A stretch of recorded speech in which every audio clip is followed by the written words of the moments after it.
सुंदरपुर जंगल में सभी जंगलवासी आपस में मिलकर बात कर रहे होते हैं कि इस साल ठंड बहुत ज़्यादा बढ़ने वाली है और यह सूचना भी मिली है कि हम सबको अपने घर व घोंसले जल्द से जल्द मजबूत और पक्के बनाने होंगे जिससे ठंड से बचा जा सके। और अगर एक बार ठंड पड़ गई तो फिर बहुत मुश्किल हो जाएगा हमारे घोंसले मजबूत करना। तभी कालू कौवा कहता है, हाँ सच में ठंड बहुत ज़्यादा बढ़ने वाली है।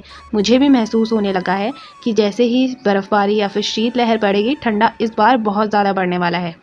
हरिया तोता, मोती कबूतर, कालू कौवा ये सब मिलकर इस बात पर चर्चा करने लगते हैं कि कैसे जल्द से जल्द अपने लिए मजबूत, पक्का और गर्म घर बनाएं। जंगलवासी इसी विषय पर बहुत देर तक चर्चा कर यह फैसला करते हैं कि इसी महीने हम सबको अपने घर बनाने का काम शुरू कर देना चाहिए, जिससे वह ठंड से बचे रहें और बाद में उनको कोई दिक्कत भी ना हो।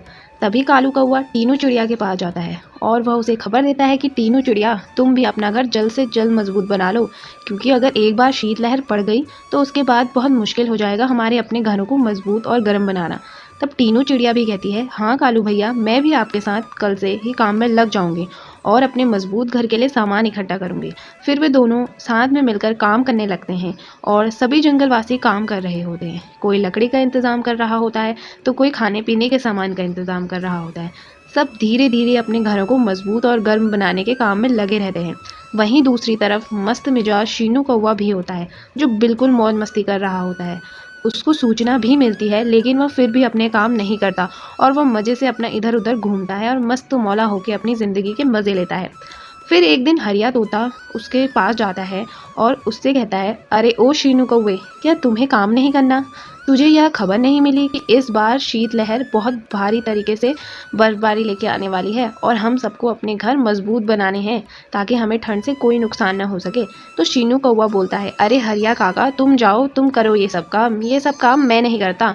ठंड आएगी तो देखी जाएगी, अभी मुझे मस्त मेरी ज़िंदगी के मज़े लेने दो। तभी हरिया तोता शीनू कौवे की बात सुनकर वहाँ से जाने लगता है और शीनू कौवा फिर से अपना इधर से उधर घूमने लगता है और खेलने लगता है। फिर देखते ही देखते सारे जंगलवासी अपना नया घर बना लेते हैं और वो अपने ठंड से बचने के लिए सारे इंतज़ाम कर लेते हैं। तभी वहाँ जंगल में कुछ समय बाद ठंड बढ़ने लग जाती है और शीनू कौवा भी ठंडा महसूस करने लगता है और सोचने लगता है कि उसे भी शायद घर बना लेना चाहिए।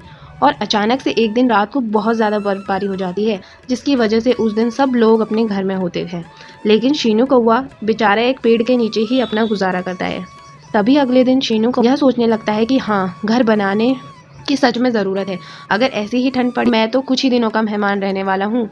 यही सोचते सोचते वह अपने घर बनाने के लिए जगह ढूंढ रहा होता है और घूमते घूमते वह एक पेड़ के पास पहुँचता है जहाँ पर एक मधुमक्खी का छत्ता होता है और फिर वो उसे देखने लगता है। फिर उसके दिमाग में ख्याल आता है कि कहाँ मैं इतनी मेहनत करने में लगा हूँ, यहाँ तो बन बनाया घर पहले से ही है और इसमें गर्माहट भी रहेगी। और वह उसके अंदर जाकर भी देखता है, उसे वह खाली नज़र आता है तो वो बहुत खुश हो जाता है कि मुझे तो मेहनत ही नहीं करनी पड़ी, सारे जंगलवासी कब से मेहनत करने में लगे थे, तब जाके उनका घर बना और यहाँ देखो, मुझे बिन मेहनत करे ही इतना गर्म घर मिल गया है। अब मेरी सर्दियाँ इसमें आराम से निकल जाएंगी। तभी वह उसके अंदर जाता है और वह आराम से सो जाता है।